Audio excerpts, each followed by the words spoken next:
médico del deporte, magíster y PhD en epidemiología, también profesor titular de la Facultad de Medicina de la Universidad de Antioquia, ambos investigadores de los grupos PHYSIS y GreenMade de la Facultad de Medicina de la Universidad de Antioquia. Bueno, bienvenidos doctores. Podemos entonces iniciar la actividad que se caracterizará. Lo primero que vamos a hacer es una encuesta. Doctor Juan Camilo, adelante. Muchísimas gracias, Claudia. Muchísimas gracias a Medco. Muchísimas gracias a ustedes por estar aquí. Buenas noches. Pues hemos preparado una actividad para discutir el tema que les traemos hoy sobre la evaluación de la condición física cardiorrespiratoria y muscular, y hemos dividido la sesión esta noche en 4 momentos. El primer momento es en el que interactuamos un poquito y vemos los resultados de la encuesta. En el segundo momento, el profe Jaime Gallo hace su intervención. Un tercer momento en el cual yo participaré. Cada uno va a hablar unos 10-12 minutos para que no se nos haga muy larga la sesión. Y el cuarto momento en el que recibimos las preguntas que ustedes tengan para nosotros. Entonces, pasemos a compartirles. Doctor, discúlpame, sí. Una acotación. Dale, Claudia. Tenemos entonces en el chat disponible o dispuesta una encuesta o una lista de asistencia para que por favor se registren y estará llegando entonces un certificado de su participación en este webinar. Y la otra es que al final la idea es que tengamos una actividad con preguntas y por favor también van diligenciando, anotando sus preguntas. Listo, muchas gracias. Bueno, muchas gracias a ti. Entonces retomamos acá. Miren, primer momento, pues vamos a hablar esta noche de la condición física cardiorrespiratoria y muscular como signos vitales, y el resto de la sesión la vamos a dirigir a por qué evaluarlos en la práctica clínica, cuáles son las razones que hoy justifican que lo podamos hacer y que lo podamos hacer de una manera rutinaria, sencilla, fácil. Entonces, los invito a quienes no lo han hecho, esto lo compartimos por las redes, a que ingresen. Todavía tenemos tiempo, unos 30 segunditos mientras yo les cuento aquí un poquito del contexto. Pueden escanear el código QR o les voy a copiar en el chat el link para que ingresen a aportar en la pregunta que les dejamos. Y en 2 minuticos vamos a mirar los resultados en tiempo real. Entonces, mientras ustedes lo van haciendo y van escaneando el código para que puedan entrar a responder la pregunta, les contamos que Jaime y colaboradores en el grupo de Medicina del Deporte y los colaboradores nuestros en el grupo de Fisiología, el grupo FISIS de la Facultad de Medicina de la UDA, hemos trabajado en los últimos años el tema de la condición física cardiorrespiratoria y de la condición física muscular. Y veíamos que hacíamos algunos proyectos de investigación relativamente especializados, pero no estábamos seguros de cuánto de todo eso estaba llegando al personal de la salud en general para que efectivamente pudiera hacer la evaluación de estas condiciones en sus pacientes. Entonces, decidimos empezar a aportar en ese tema y voy a pasar el código QR. Les pido el último segundo para que lo escaneen, por favor, porque lo voy a pasar. Y entonces, a partir de esa discusión que veníamos haciendo en los últimos años sobre cómo llegar realmente para que esto permee la práctica de la salud en el día a día, pues tuvimos la oportunidad de contribuir con este artículo que acaba de ser publicado en el European Journal of Applied Physiology, en el cual precisamente hicimos una revisión de las evidencias epidemiológicas, de los aspectos mecanísticos y las bases prácticas que nos permiten hoy justificar la evaluación de una manera rutinaria y muy rápida, como vamos a ver al final de la sesión, de la condición física cardiorrespiratoria y muscular en adultos, prácticamente en cualquier contexto de salud. Entonces, el otro mensaje que quiero dejarles ahora es que esto no está dirigido a médicos especialistas. El documento no fue escrito para médicos especialistas, sino que incluye mucha información que puede ser útil para nutricionistas, para fisioterapeutas, para personal que está relacionado, por ejemplo, con entrenamiento deportivo, en enfermería, muchas disciplinas que están dentro del área de la salud que podrían ayudar a que podamos hacer una evaluación de la condición cardiorrespiratoria y muscular en nuestros pacientes cuando ellos se acerquen a nosotros. Entonces están muy invitados a bajar el artículo, a leerlo. Les voy a poner el link. El artículo es open access, o sea que está gratis en la página del European Journal of Applied Physiology. Ahí les acabo de poner en el chat el link, solamente darle clic al link y los llevará allá. Vamos a ver los resultados de nuestra encuesta. Aquí está. Muchísimas gracias a todos. 66 personas, diría que casi todos los que están en la sala, aportaron. Y mire, el 53% de las personas respondió que sí, el 47% que no. Así de manera rápida podría decir mitad sí, mitad no. Entonces, aproximadamente la mitad del personal de la salud, ahí cambio un poquitico, que nos está acompañando hoy, no hace una evaluación rutinaria de la condición cardiorrespiratoria y muscular. Esto puede tener muchísimas causas, por supuesto, las vamos a ir discutiendo a lo largo de la charla. Falta de tiempo, falta de formación, no sabemos cuáles son las pruebas más fáciles para hacerlo, la consulta a veces es difícil, hay muchísimos pacientes, son cosas que a veces no, en los que a veces no nos entrenan en nuestra formación en ciencias de la salud, etcétera. Pero lo importante es que estamos todavía a tiempo para adquirir esas competencias y empezar a implementar la evaluación rutinaria de la condición física cardiorrespiratoria y muscular en nuestros pacientes en diferentes contextos clínicos. Esa es la guía de nuestra presentación a continuación. Entonces le daré la palabra a Jaime para que él nos cuente, Jaime, por qué es que se justifica hacer la evaluación de la condición cardiorrespiratoria y cómo es que podemos hacerlo. Jaime, te doy la palabra. Muy buenas noches para todos. Muy contento de estar con todos ustedes acá compartiendo este tema. Ya hemos venido trabajando hace algunos años y como le dijo Juan Camilo, pues es la oportunidad también de dar a conocer información que está allí en este documento que recopilamos que durante bastante tiempo y que pienso que va a ser de gran utilidad para todos ustedes. Muchas gracias a Medco por la invitación, Claudia, por estar aquí con nosotros y bueno, adelante, voy a compartir pantalla.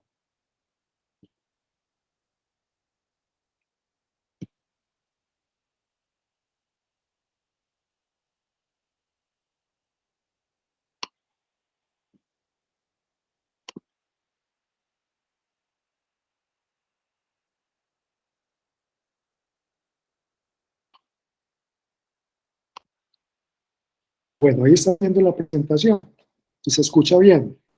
Sí, doctor, todo perfecto. Muchas gracias. Bueno, entonces, para iniciar, es importante tener claro las definiciones. Nos vamos a fundamentar el día de hoy. La condición cardiorrespiratoria la podemos definir como la capacidad que tiene el sistema cardiovascular y respiratorio para captar, transportar y en última instancia utilizar el oxígeno en las células musculares, en las mitocondrias, con el fin de obtener la energía para poder hacer actividad física.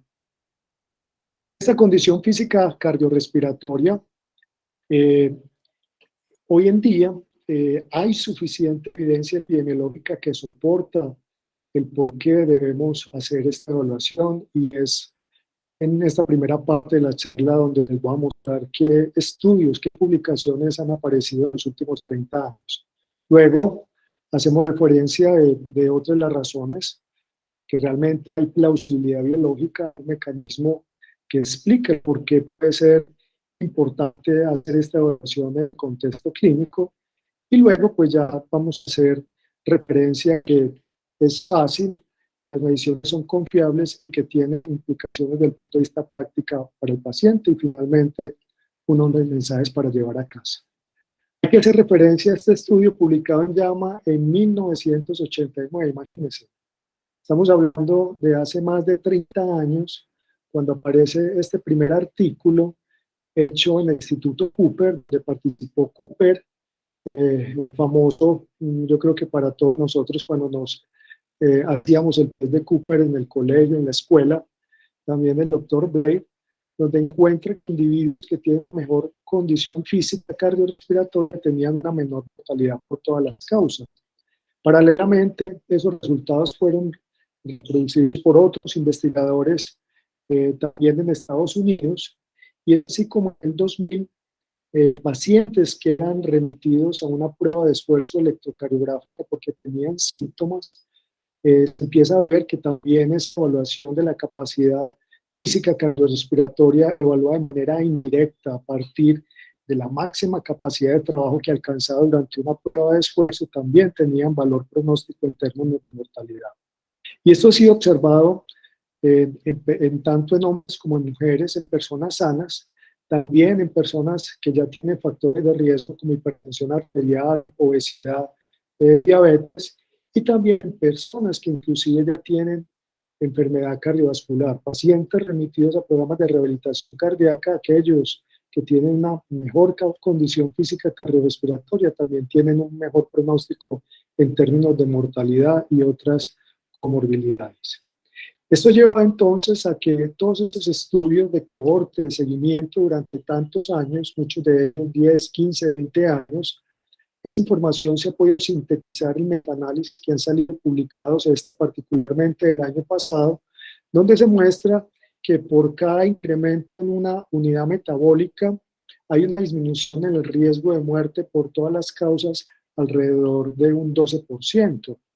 Y este término de METS es importante explicarlo. Un METS es la unidad metabólica basal, es o equivale al gasto energético que tenemos en condiciones basales de reposo, que es aproximadamente 3.5 mililitros de oxígeno por kilogramo minuto. Y con un programa de entrenamiento de 3 semanas aeróbico podemos lograr un incremento alrededor de un METS. O sea, eso significa que con estos programas de entrenamiento en 3 meses podemos lograr unos beneficios desde el punto de vista físico muy importantes que se pueden traducir en mejor calidad de vida, bienestar y un mejor pronóstico a largo plazo. Esto lleva entonces a que algunas asociaciones científicas en el mundo, la Asociación Americana del Corazón, plantee que la condición física cardiorrespiratoria podría ser un signo vital y que es necesario evaluarlo en el contexto clínico. Y ha llevado iniciativas en Estados Unidos con el fin de tener valores de referencia poblacionales de cómo es la condición física de las personas. Esta iniciativa, que es el estudio FREN, publica permanentemente algunos reportes, están descritos los puntos de corte, los percentiles, dependiendo de la edad y el sexo, el tipo de prueba, si es directa o indirecta, para poder calificar o clasificar si un individuo tiene o no una buena condición física cardiorrespiratoria. Todos esos trabajos que miren son de más de 30 años, entonces son estudios muy bien diseñados, donde han incluido personas entre los 18 y 80 años. Es posible generalizar estos resultados a ambos sexos, a población general de diferente origen étnico, estudios realizados en todos los continentes que incluyen tanto personas sanas como personas con enfermedades crónicas, y cuyos resultados han sido ajustados por potenciales variables de confusión, otros factores de riesgo considerados también para enfermedades crónicas. Y hoy en día se dice que la condición física cardiorrespiratoria posiblemente tiene un mayor valor pronóstico que los factores de riesgo clásico que evalúa un médico en la consulta. Y uno se pregunta, ¿por qué entonces seguimos evaluando si el paciente fuma, toma licor, es hipertenso, diabético, y no evaluamos la condición física sabiendo que esta variable puede tener un mayor valor pronóstico en el contexto clínico con el fin de estratificar a los pacientes y ofrecerles mejores intervenciones? En resumen, lo que se sabe hoy en día es que una baja condición física cardiorrespiratoria es un factor de riesgo independiente para todos los desenlaces adversos, tanto cardiovasculares como no cardiovasculares, muchos de ellos metabólicos. Puede ser tener valor pronóstico para mirar a un paciente cómo le va a ir luego un procedimiento quirúrgico. Se relaciona también con demencia y discapacidad, con mortalidad no solamente por todas las causas, sino también específicamente para enfermedad cardiovascular y cáncer. La pregunta es entonces, ¿cuáles son esos mecanismos que sustentan el por qué lo deberíamos evaluar desde el punto de vista clínico en la consulta? Y debemos recordar algo que es básico de la fisiología básica, que es el principio de Fick, que plantea que el consumo de oxígeno, que sería el mejor indicador de la condición física cardiorrespiratoria de un individuo, es igual al gasto cardíaco, la cantidad de sangre que es capaz de bombear el corazón por unidad de tiempo, la diferencia arteriovenosa de oxígeno, la cantidad de sangre que hay en el lado arterial menos la cantidad de sangre que queda finalmente en el lado venoso. Y entre las razones por las cuales hay plausibilidad biológica del potencial que tiene la condición física cardiorrespiratoria, plantea de que esta medida es un indicador robusto del estado de salud de las personas y que cualquier deterioro en alguna de estas ítems que estoy señalando acá podría entonces llevar a un deterioro en esa cuantificación del VO2 máximo, como es alguna alteración pulmonar que afecte la ventilación y la difusión pulmonar, si hay alguna alteración de la función cardíaca, si hay una alteración en el acoplamiento entre el corazón y la aorta o los grandes vasos, si los vasos sanguíneos no transportan adecuadamente de forma eficiente el oxígeno a los diferentes tejidos, si el músculo esquelético no tiene adaptaciones que permitan hacer un uso adecuado de oxígeno para poder obtener la energía. Y finalmente, si no hay una integración de señales entre el músculo y el cerebro que permita pues, suministrar todos esos nutrientes y el oxígeno a los diferentes tejidos, vamos a tener un deterioro en esa cuantificación del VO2 máximo. O sea, estamos hablando que podría explicar una disminución de la condición física cardiorrespiratoria. Asimismo, se sabe que las personas que tienen una buena condición física cardiorrespiratoria tienen un mayor tono vagal, el cual disminuye el riesgo de arritmias. Es posible mejorar la composición corporal, se sabe que tienen menos grasa visceral, un mejor perfil lipídico, una menor cantidad de ácidos grasos circulando por todo el sistema cardiovascular, tienen menos inflamación, tienen menos resistencia a la insulina y se sabe que tienen una mejor función vascular, una mejor función endotelial en términos de capacidad para hacer vasodilatación, llevar todos esos nutrientes a los tejidos y también un menor riesgo de hacer eventos trombóticos, que es lo que explica finalmente o lo que ocurre cuando el paciente tiene un infarto agudo de miocardio o también en algunos casos cuando hace un accidente cerebrovascular o un derrame cerebral. La evaluación de la condición física cardiorrespiratoria se puede hacer a partir de pruebas máximas que son directas, miren, a partir de la medición del consumo máximo de oxígeno directamente con analizador de gases o de manera indirecta a partir de la máxima carga que es capaz de tolerar en una prueba incremental en banda o en bicicleta. También prueba su máxima de laboratorio subiendo y bajando un escalón, o también pruebas de campo, el famoso test de Cooper que les comenté, qué distancia recorremos en 12 minutos o qué distancia recorremos en 6 minutos, el test de caminata de los 6 minutos, o también cuánto nos demoramos para recorrer una milla. Y más recientemente han aparecido una serie de ecuaciones que han permitido estimar de una manera confiable el consumo de oxígeno máximo de las personas, evaluar la condición física de las personas. Nosotros recientemente, nuestro grupo publicó en Biomédica un artículo donde hizo la validación de un método, de una ecuación para hacer la estimación de la condición física cardiorrespiratoria. Y solamente teniendo algunos datos muy sencillos como son el sexo, la edad, el índice de masa corporal, la frecuencia cardíaca en reposo, que es un indicador indirecto de la condición física que nosotros tenemos, el nivel de actividad física autorreportado de 1 a 5, es posible hacer una muy buena estimación del VO2 máximo de la condición física cardiorrespiratoria de la persona en términos de los METs.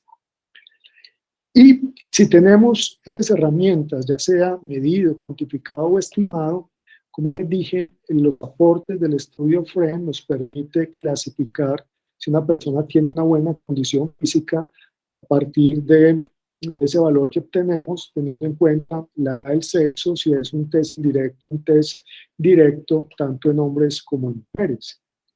Y hemos pensado que cuando un individuo está por debajo del percentil 25 para su edad y sexo en términos de su V2 máximo, hay que estar atentos porque sabemos que el potencial del desarrollo de las capacidades intrínsecas de nuestras capacidades físicas se alcanzan alrededor de los 30 años y que ahí en adelante empieza un declive. Pensamos que no debemos esperar a que un individuo tenga 60 a 70 años para evaluar esta condición física y detectar fragilidad como se hace en el mundo actualmente, sino que debemos pensar en esos adultos de mediana edad, evaluarlos cotidianamente, permanentemente en la consulta para mirar si hay un deterioro en su capacidad física e instaurar alguna intervención adecuada que finalmente se reduce en cambios en el estilo de vida, actividad física, cambios nutricionales y otras intervenciones que no son muy complicadas.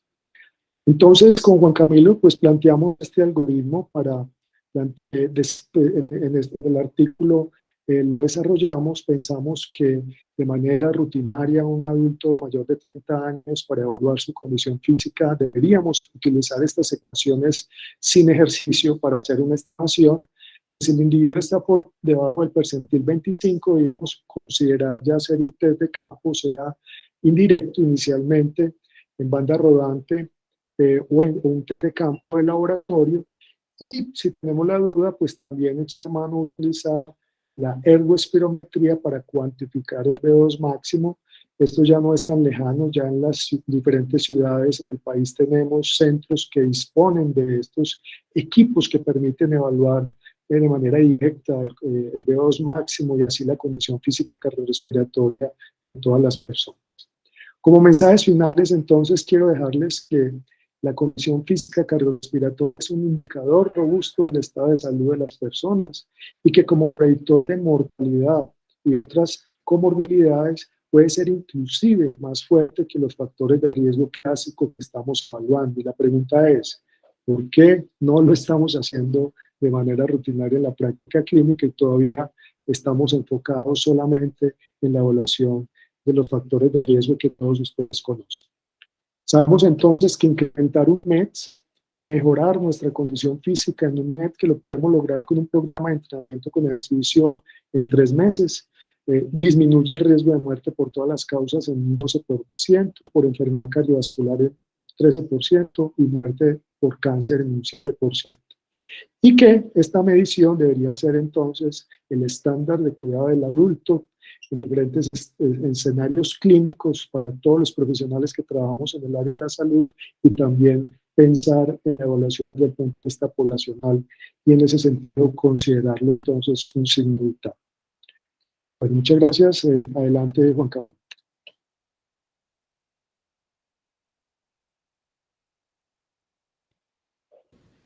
Jaime, muchísimas gracias. Vamos a continuar entonces en nuestro tema, dando respuesta a esa pregunta de por qué evaluar la capacidad muscular o la condición física muscular en los pacientes. Muy bien, arrancamos acá.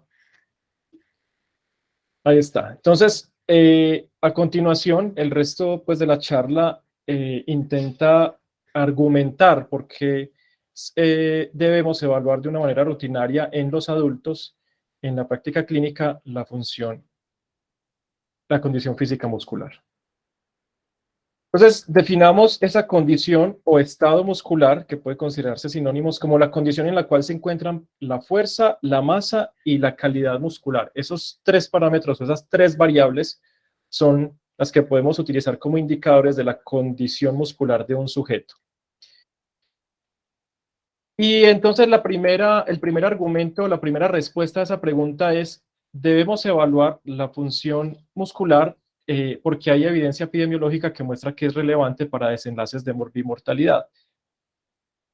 Les puedo resumir algunos artículos, porque por el tiempo pues, no es posible entrar en los detalles, pero aproximadamente hace unos 15 años hay trabajos ya con poblaciones grandes en diferentes partes del mundo que han mostrado, por ejemplo, que hay una asociación inversa entre la masa y la fuerza muscular y el riesgo de desarrollar síndrome metabólico.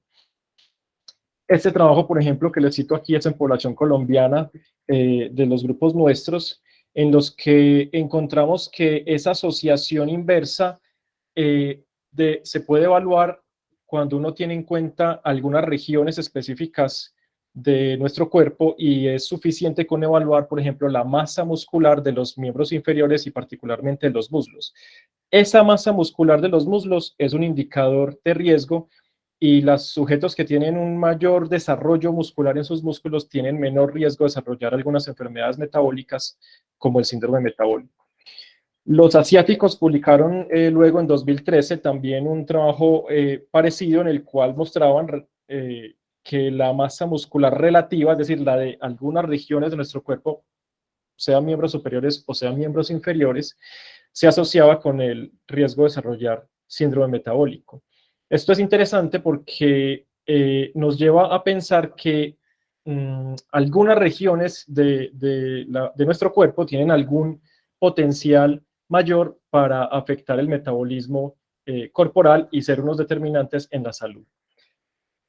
Algunas mediciones que luego se publicaron en 2010 y en 2014 en el British Medical Journal, estos dos trabajos incluyen más de 50.000 pacientes en los que se mostraba en adultos, aquí está indicado de edad media,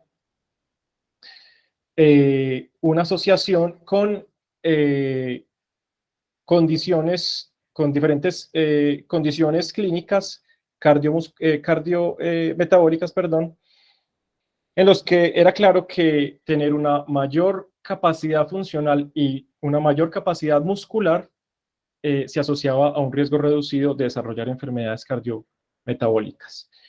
Está el estudio del International Journal of Epidemiology, el famosísimo estudio del 1.000.000 de suecos, en el que se demostró también que había una asociación entre la fuerza muscular y el riesgo de desarrollar enfermedades cerebrovasculares.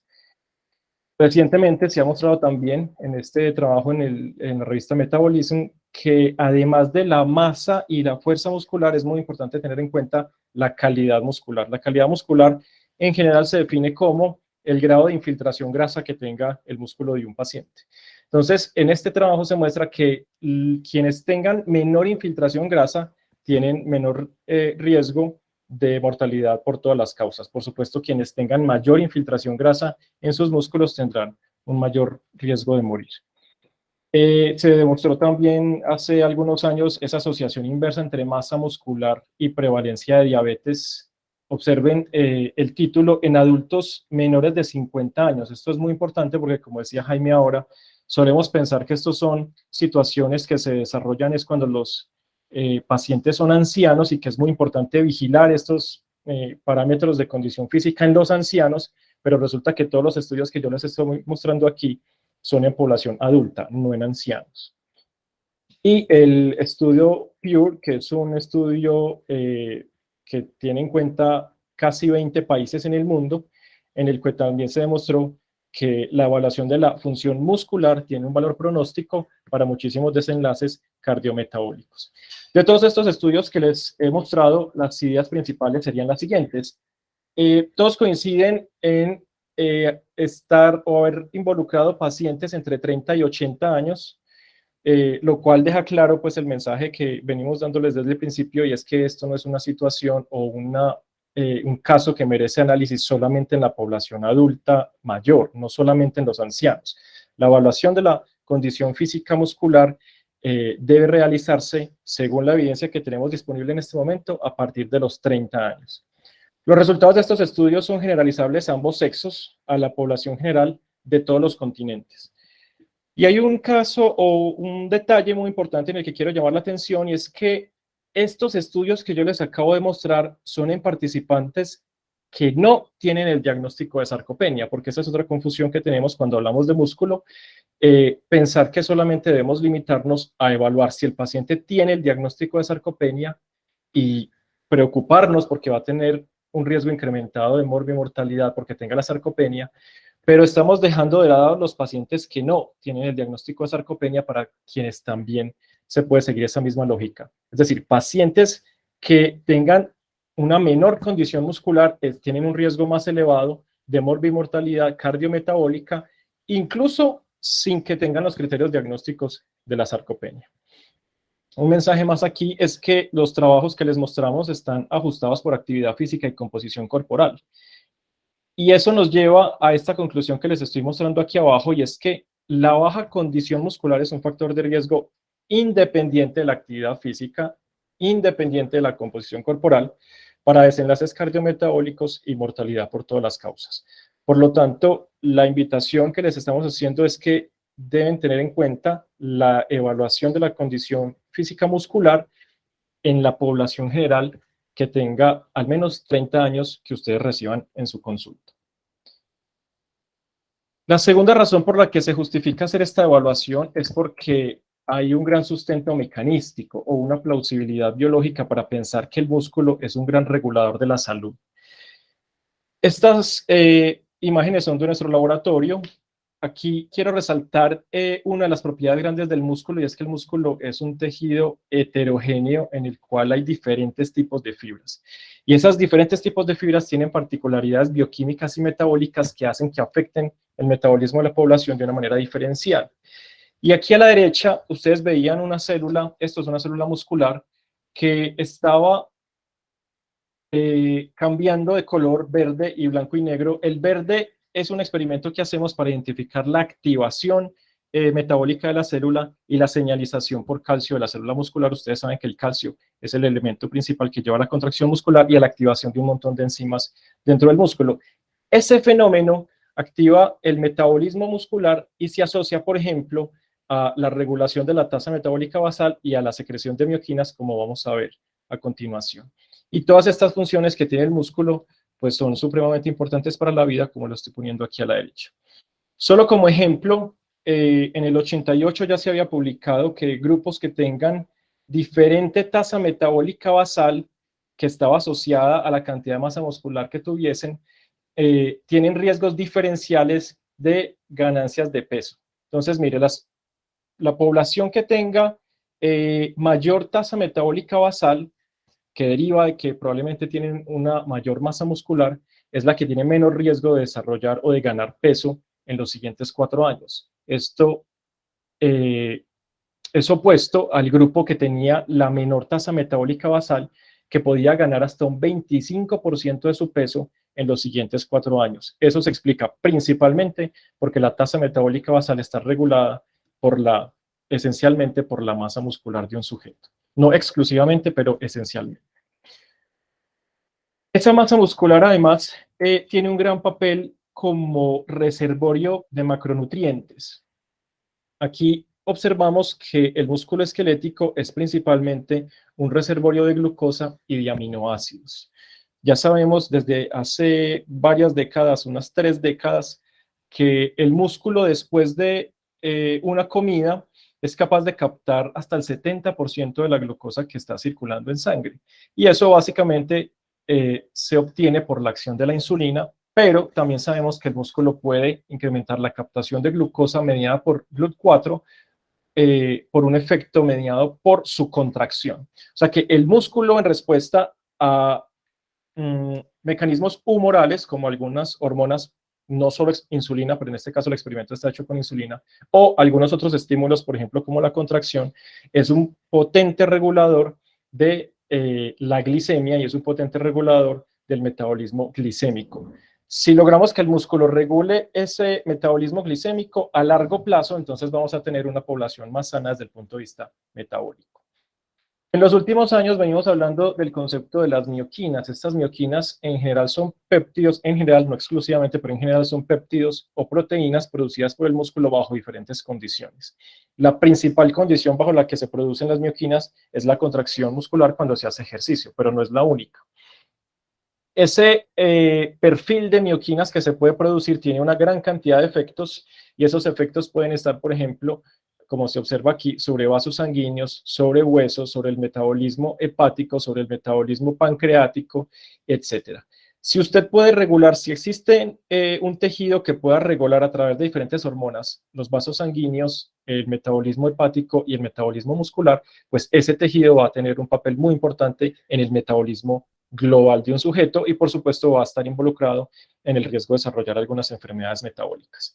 Entonces, resumiendo todos estos hallazgos de las últimas 3 o 4 décadas en nuestro artículo que les estamos compartiendo por la noche de hoy, hemos puesto en este lado izquierdo de sus pantallas el hecho de que una persona que tenga una condición o un estado muscular mejor va a ser una persona que va a tener un mayor o un elevado gasto de energía, y eso por supuesto se va a asociar a una reducción en el riesgo de desarrollar obesidad.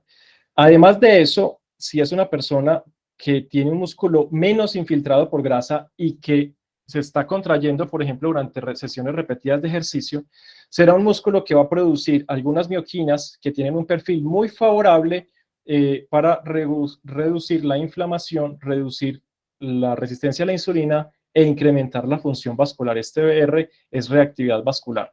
Este perfil va a llevar a que tengamos menor riesgo de enfermedad cardiovascular y menor riesgo de enfermedad metabólica. Hay algunas otras mioquinas que están en estudio, que nosotros sobre las que hemos publicado en los últimos años, que tienen un perfil diferente de estas. Hemos encontrado que en el caso de la musclina es una mioquina en la que debemos es bajar sus concentraciones en sangre. E interesantemente, eso se logra después de 3 meses de entrenamiento, por ejemplo, en pacientes con síndrome metabólico, y lo publicamos el año pasado también en el European Journal of Applied Physiology. O sea que tener un músculo más saludable se va a asociar a mayor gasto metabólico y a un perfil de mioquinas que definitivamente va a favorecer un metabolismo mucho más regulado, un mejor control vascular y una reducción del riesgo cardiovascular y metabólico, llevando por supuesto a una reducción en la mortalidad general. Y una tercera razón por la que se justifica esa evaluación rutinaria de la condición física muscular en nuestros pacientes es porque hay herramientas que permiten hacerlo de manera fácil y confiable, y los resultados van a tener implicaciones en la salud de los pacientes.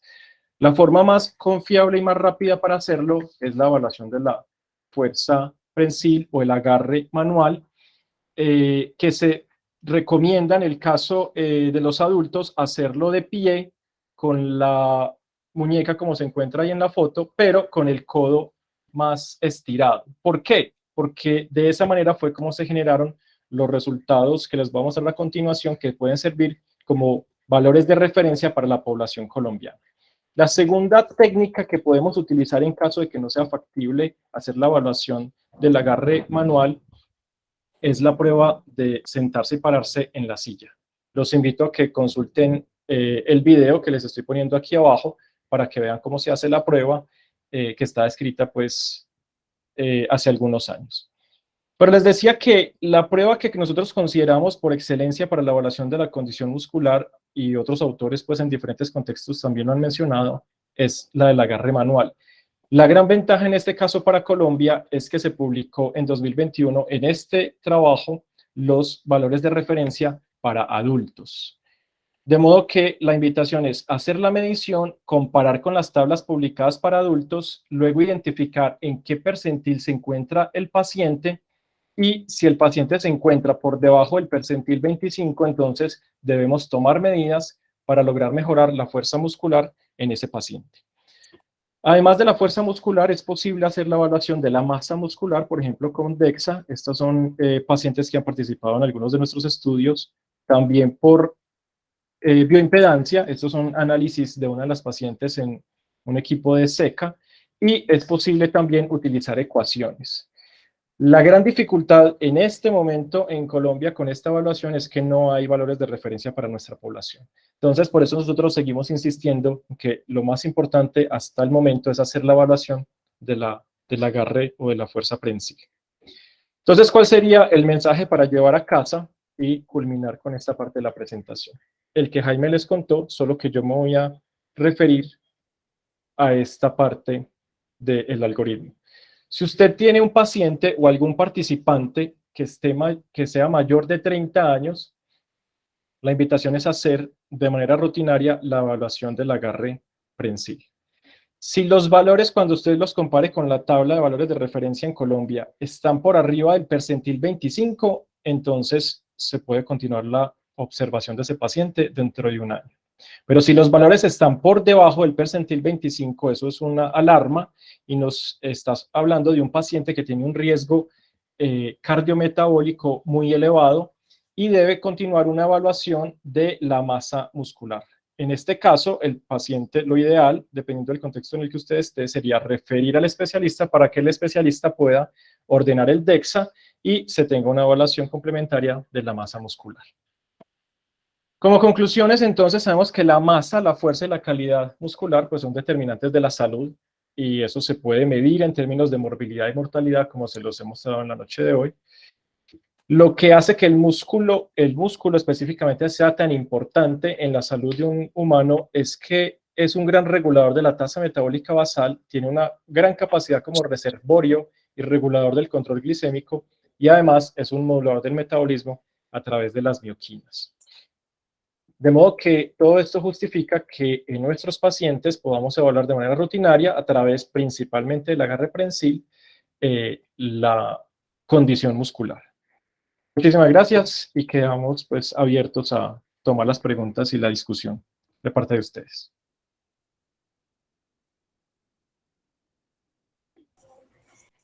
Muchísimas gracias, doctores. Bueno, tenemos algunas preguntas en el chat. Los invitamos a hacer sus preguntas. Si alguien,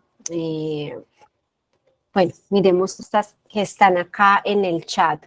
Pregunta Carolina Bayona Moreno, ¿a partir de qué edad se recomienda realizar el protocolo de Bruce?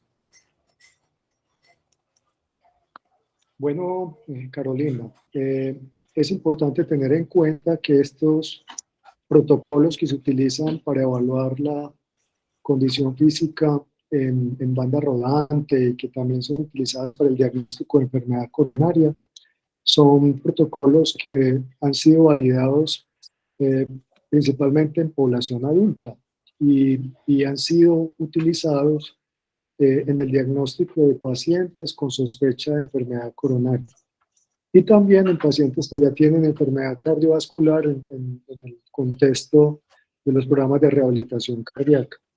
Entonces, este protocolo pues, es muy conocido y es un protocolo muy común que se utiliza para el diagnóstico de pacientes de enfermedad coronaria.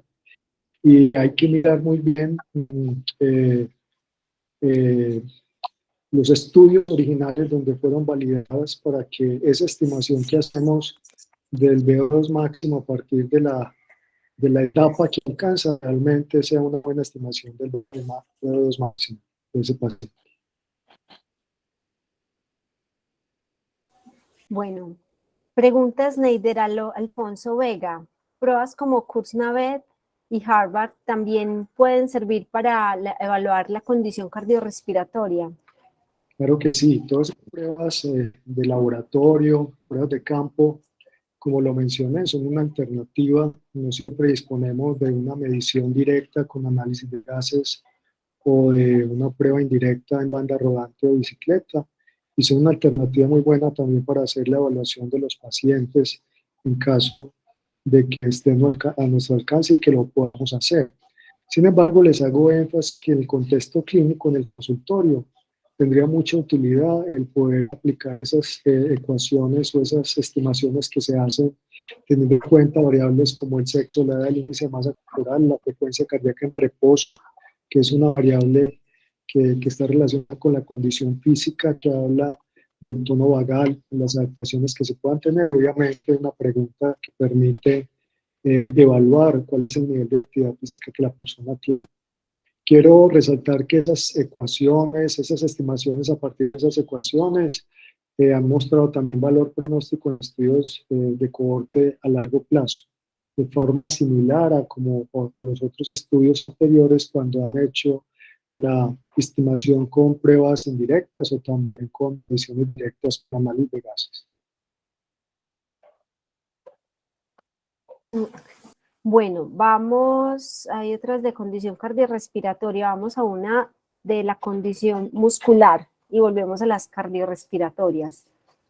Brandon Ricardo Orozco Moreno pregunta, teniendo en cuenta la gráfica que se mostró donde la contracción muscular y la insulina incrementan la captación de glucosa, ¿qué recomendaciones o o precauciones se deben tener para la prescripción de ejercicio en pacientes con diabetes mellitus tipo 2? Sí, Brandon. La captación de glucosa por el músculo durante el ejercicio se incrementa notablemente. El efecto puede ser tan grande que puede llevar a un paciente a una hipoglicemia, por ejemplo, un paciente con diabetes mellitus tipo 2. En este caso, estos pacientes son de manejo del especialista. Entonces, la invitación es, si vas a prescribir ejercicio a un paciente con diabetes tipo 2, es un paciente que debe tener evaluación preparticipativa o una evaluación general por parte del especialista en medicina del deporte. Perfecto. Vamos a otra pregunta muscular. Una vez evidenciado que un paciente está por debajo del percentil 25 en fuerza prensil, ¿cuál sería la hoja de ruta de este paciente? Además de solicitar un DEXA, teniendo en cuenta que esta evaluación de la fuerza prensil puede ser muy sensible pero poco específica. Sí, esa es una buena pregunta porque digamos que compete a muchísima gente y que no necesariamente necesita una evaluación por especialista. Entonces, hay unas tres medidas en general que son las que se pueden utilizar para mejorar la condición muscular. Uno es mejorar la dieta, ¿sí? La dieta, por ejemplo, que reduzca la inflamación y la dieta que sea un poco más rica en aminoácidos es una dieta que puede mejorar la masa muscular. El aumento de la masa muscular directamente lleva a incremento de la fuerza muscular. Lo importante no es el aumento de la fuerza muscular per se, lo importante es que estamos mejorando la salud global del paciente. Entonces, aparte del cambio de la dieta, la segunda intervención es alejar al paciente de alguna manera de las condiciones proinflamatorias, porque las condiciones proinflamatorias son ricas en TNF-alfa, interleuquina 1, interleuquina 6, por ejemplo, y todos esos factores, ese cóctel de interleuquinas que es típico de las condiciones proinflamatorias, ocasiona atrofia muscular y reduce pues la masa y la fuerza muscular. Entonces, condiciones proinflamatorias típicas son el sedentarismo, fumar,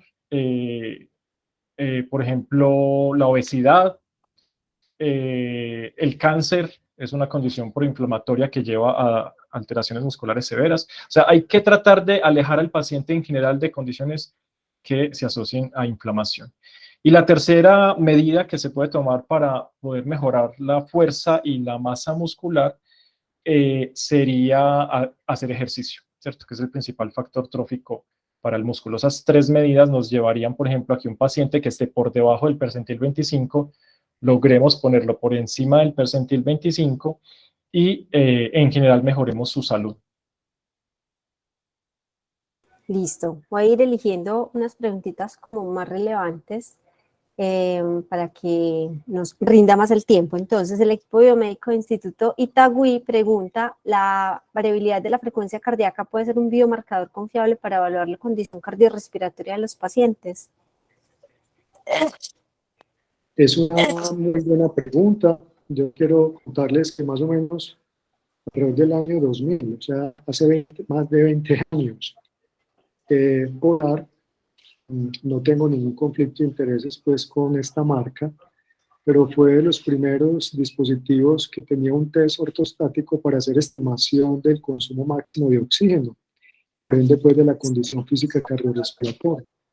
Y sí, definitivamente la variabilidad de la frecuencia cardíaca que da cuenta de las adaptaciones que existen en el balance simpático-vagal, podría ser una buena estimación de la condición física de una persona. Hay diferentes algoritmos, cada dispositivo en especial, pues los relojes, muchos de ellos tienen algoritmos propios, a veces no publicados ni revelados porque son el conocimiento del empresarial, pero pienso que sí, hay sustento, hay plausibilidad biológica para considerar que la variabilidad de la frecuencia cardíaca puede ser un buen estimador de la condición física de las personas. Sandra Milena López Quintero hace una pregunta muy interesante. ¿Cómo se evalúa el nivel de actividad física autodeclarada si los individuos sobreestiman el movimiento, ya que tenemos sedentarios activos? Bueno, esa es una pregunta muy interesante. Realmente en el cuestionario no es es autorreportada, pero obviamente uno, dependiendo de la actividad que hace, lo clasifica en 5 niveles.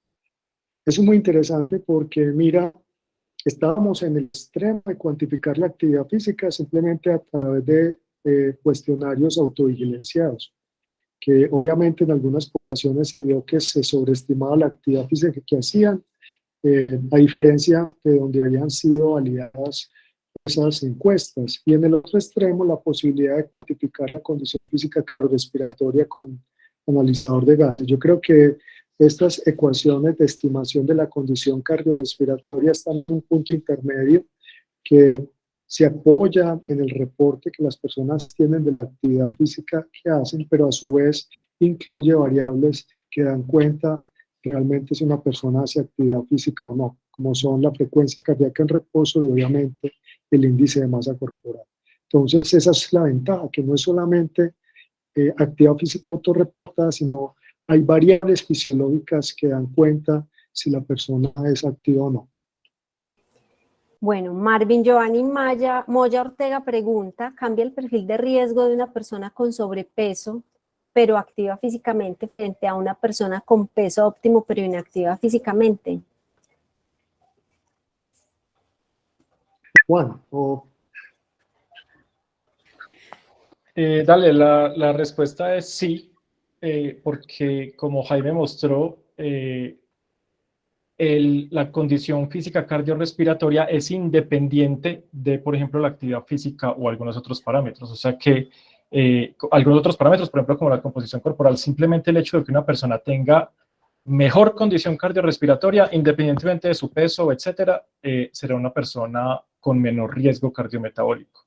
Eso aplica también para el caso de la condición muscular. Una persona que en la evaluación veamos que tiene una mejor condición muscular, independientemente de su composición corporal, de su peso, de su índice de masa corporal o de su actividad física, es una persona que tendrá menos riesgo cardiometabólico. Pero dale, Jaime, complementa la respuesta por. sí, total. Hay estudios muy bonitos, estudios de cohorte, que han clasificado personas con sobrepeso, obesidad física, activamente o no físicamente activas, y el pronóstico es distinto. O sea, es muy similar el riesgo en términos de mortalidad que pueda tener una persona que tenga sobrepeso, obesidad, pero que tiene una buena condición física, o un individuo que tiene un índice de masa corporal normal, pero es físicamente inactivo. Entonces, los trabajos están publicados y son bastante interesantes. Bueno, Francisco Javier Nazar Meneses pregunta, respecto al algoritmo de valoración de fuerza, ¿cómo altera el perfil de evaluación respecto al que propone el Colegio Americano de Medicina del Deporte en sus percentiles de fitness muscular? ¿Es más específico para nuestra población? Y teniendo en consideración que el perfil de fitness nos da más características de la fuerza muscular. Sí, Francisco, aquí hay varias cosas. Uno es que hay algunas baterías de pruebas de varios autores en el mundo que combinan varias mediciones. Esa es una cosa. No siempre es factible hacer eso, por ejemplo, en la consulta, ¿sí? Entonces, por eso, cuando nosotros hablamos de una evaluación rutinaria en los pacientes, estamos buscando alguna técnica, algún método, algún biomarcador que nos permita hacerlo de manera rápida en muchísima gente, ¿cierto? Entonces, si tienes la posibilidad de hacer un set de pruebas en los pacientes, pues bien, pero como en la consulta frecuentemente lo que sucede es que los médicos generales, por ejemplo, tienen que ver 20 o 30 pacientes en un día, no es posible hacerles esas baterías, ¿cierto?, de pruebas. Entonces, ahí es donde hablamos de que definitivamente si usted tiene que escoger, escoja uno solo y ese uno solo es la prensión manual, no más. No es que sea más específico para nuestra población, lo que sucede es que ya contamos con tablas de valores de referencia para nuestra población. Entonces, este caso es muy interesante porque en la literatura uno encuentra una cantidad de posibilidades de evaluación de la capacidad física que hay que comparar, por ejemplo, con valores de referencia norteamericanos. Y eso nos genera muchísimas dificultades. El caso, por ejemplo, de la composición que yo les mostré ahora, los resultados del de la bioimpedancia que les mostré en una de las diapositivas, eso tenía ahí unos percentiles. Esos valores con los que se está comparando son alemanes, por ejemplo. Y para meter la palabra sarcopenia, aunque esta charla no es de sarcopenia, los puntajes de corte que hay en las guías de diagnóstico de sarcopenia, por ejemplo, son con base en valores de población británica de Inglaterra. Entonces, la gran ventaja, lo que nosotros estamos viniendo a decirles es, mire, como ya tenemos los valores de referencia de la fuerza prensil en Colombia hechos por investigadores colombianos con población colombiana, usemos eso. Pasémonos a eso y hagamos una evaluación muchísimo más rápida de esa fuerza prensil. Si el paciente está por arriba del percentil 25, listo, no hay que tomar más medidas. Si el paciente está por debajo del percentil 25, active una alarma y tome medidas. Bueno, perfecto. Tenemos otra pregunta por acá de Mariano Jairo Gallego, debe ser Gallego Cabarcas. Después de evaluar al paciente desde el punto de vista metodológico, ¿cuál sería el protocolo más adecuado para intervenir a un paciente con sobrepeso? ¿Es prudente trabajar actividad aeróbica, trabajo de fuerza u otra capacidad? Sí, perfecto. Un paciente que tiene sobrepeso o obesidad, según las guías, está recomendado por el Colegio Americano, debe tener una actividad aeróbica que implique un gasto energético suficiente para poder lograr la reducción de peso. Pero obviamente, como parte del entrenamiento, hay que incorporar los entrenamientos de la fuerza con miras a que esa pérdida de peso sumada a la restricción calórica que va a tener no sea tan marcada en términos de pérdida de la masa muscular. Entonces, hay guías para eso y obviamente que hay que incluir como parte del entrenamiento tanto el trabajo aeróbico como el trabajo de fuerza. Bueno, hay una prueba específica que se recomiende para valorar la condición cardiorrespiratoria en adolescentes, pregunta Carolina Bayona.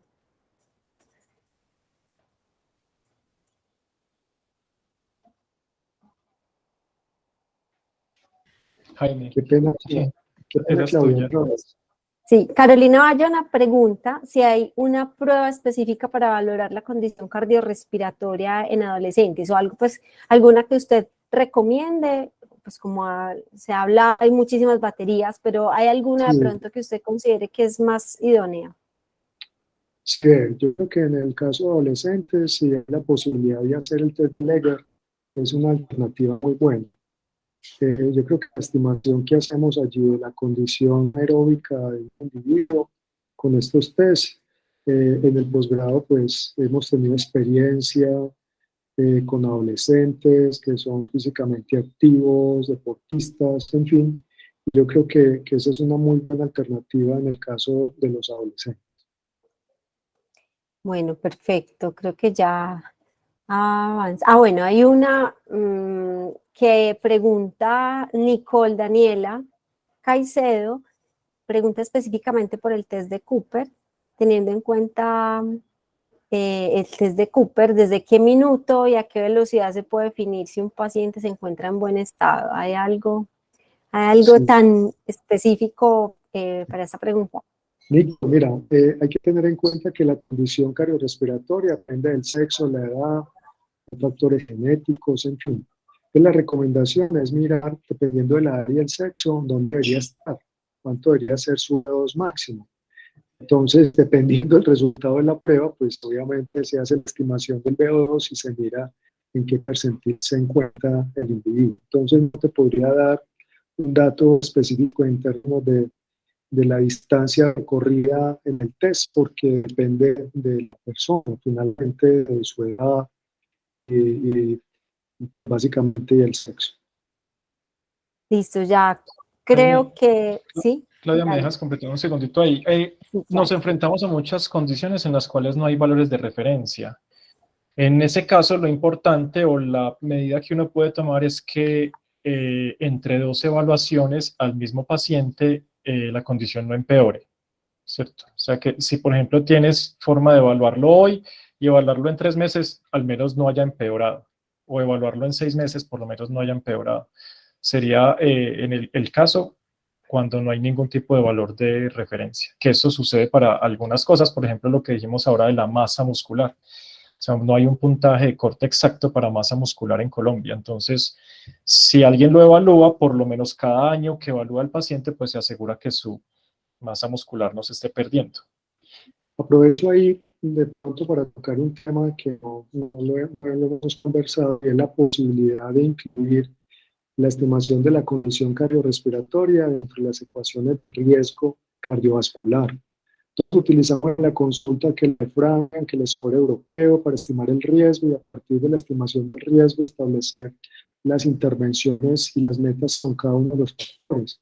Y hoy en día se sabe que cuando se incluye la estimación de la condición física cardiorrespiratoria mejora la estimación en términos del pronóstico y ayuda en ciertos casos a clasificar los pacientes. Pero son pacientes con riesgo cardiovascular intermedio, nos ayuda a definir si lo tiramos a una categoría más alta de riesgo o una más baja, y en eso se va a fundamentar en última instancia las intervenciones. Y también pues está la ventaja de incluirla dentro de estas ecuaciones, estas estimaciones, por lo que dice Juan Camilo, teniendo en cuenta que cambia en el tiempo, pues si un paciente mejora su condición física, pues obviamente le va a mejorar el perfil de riesgo. Claudia, ¿me permites un segundito? Claro, claro que sí. Que nos estaban aquí pidiendo el artículo de referencia, de los valores de referencia del agarre prensil para Colombia. Ya lo pusimos allí. Es un artículo de Clinical Nutrition del 2021 y ahí está el link ya puesto en el chat. Y para quienes no se habían unido cuando empezamos y pusimos el link al artículo de referencia del día de hoy, entonces lo acabo de copiar nuevamente ahí en el chat. Es un artículo que es Open Access y lo pueden pues bajar de manera libre. Muy invitados a leerlo, y muchas de las respuestas a sus preguntas de hecho están ahí en el artículo, y pues mucha de la bibliografía relevante como valores de referencia, etcétera, está ahí también en el artículo. Meto la Bueno, cuchara.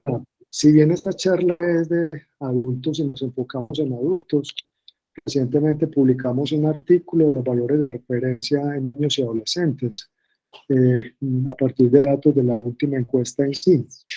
Entonces también les recomiendo ese artículo. Ahí tienen también valores de referencia para niños y adolescentes colombianos. perfecto. ¿Hay alguna actualización de la pregunta que se hizo, la encuesta que se hizo al inicio? ¿Hubo más respuestas? ¿Quedamos en lo mismo? Ya te la muestro. Aquí tenemos 70 participantes y les voy a compartir muy rápidamente para que todos lo podamos ver. Yo creo que después de la charla va a cambiar esos porcentajes. Sí, esperamos que cada vez la gente pueda incluir algún tipo de medición de estas en la evaluación de sus pacientes. Y como hemos dicho, las que sean principalmente más rápidas y más confiables. Bueno, no cambió mucho, la verdad, sigue 50 y piquito, 40 y algo. Ahorita estaba 52%, 48%, casi 50-50, y hay 70 participantes. Muchísimas gracias a todos los que votaron en nuestra encuesta. Bueno, no, muchísimas gracias a ustedes, no hicieron más preguntas, como comentarios adicionales, pues, y cada vez en nuestra práctica clínica vemos esas necesidades de darles más elementos a las personas que trasciendan como decía el doctor Gallo ahorita, medir un perfil lipídico, medir una glucosa en sangre, que finalmente ya se están volviendo casi paisaje. Entonces cada año la gente va, yo quiero saber cómo está mi colesterol, cómo está mi glucosa, las intervenciones o las medidas que cada uno toma muchísimas veces no son suficientes. Quizás demostrarle a las personas, mira, tu condición cardiorrespiratoria debería estar, o tu condición muscular debería estar, y estás en podría ser un punto de motivación más para que las personas hagan transformaciones o cambios en su estilo de vida. Pues eso es como una reflexión que hago respecto al tema, y pues me parece supremamente importante que hayamos podido tratar esto, y les doy pues las gracias a ustedes de verdad por haber participado en este webinar. Les doy las gracias a todos los que participaron. Nos conectamos más de 90 personas. Todavía estamos 77 y bueno, un récord en los webinars de la asociación. Muchísimas gracias. ¿Tienen algún otro comentario ustedes, doctores? Claudia, solo que nos pregunta que qué dinamómetro es el recomendado. En el mundo el más utilizado es Hamar, pero en Colombia y en el ENSIN y los valores de referencia en Colombia se hicieron con Takei, o sea que cualquiera de esos dos, aunque eso no cambia mucho, pero cualquiera de esos dos es el que se puede, los que más se usan en el mundo. Y Sí, ahí pues, también hay otro electrónico, el Canry, que tuve la oportunidad de conocer el estudio de validación de ese en Colombia. También pienso que puede ser una alternativa y no es tan costoso. perfecto. Bueno, no, muchísimas gracias a todos por la participación. Doctores, también muchísimas gracias a ustedes. Y bueno, hasta un próximo webinar. Esperamos tenerlos nuevamente por acá, participar muchísimo más en las actividades de la asociación. A nombre del doctor Héctor, el presidente de la asociación, mis agradecimientos de verdad con todo el corazón. Y pues ya no